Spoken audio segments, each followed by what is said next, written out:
What's up mga ka-Fapips? Ayun na nga, Junmar Fajardo is now a 8-time most valuable player sa kasaysayan ng Philippine Basketball Association.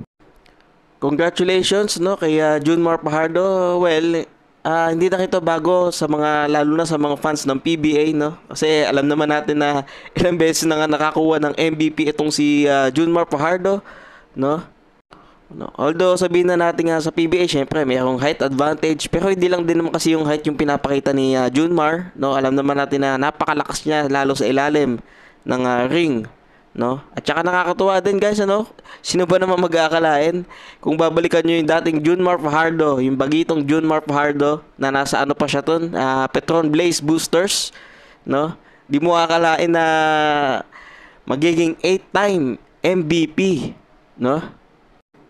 na syempre, di na nga bago sa kanya to, Halos siya lang din na nakaka-break ng kanyang record, sa kasaysayan ng pagiging MVP sa PBA.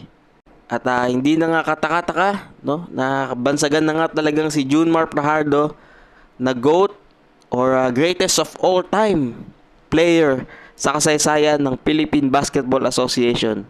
Yun lang guys, congratulations Junmar.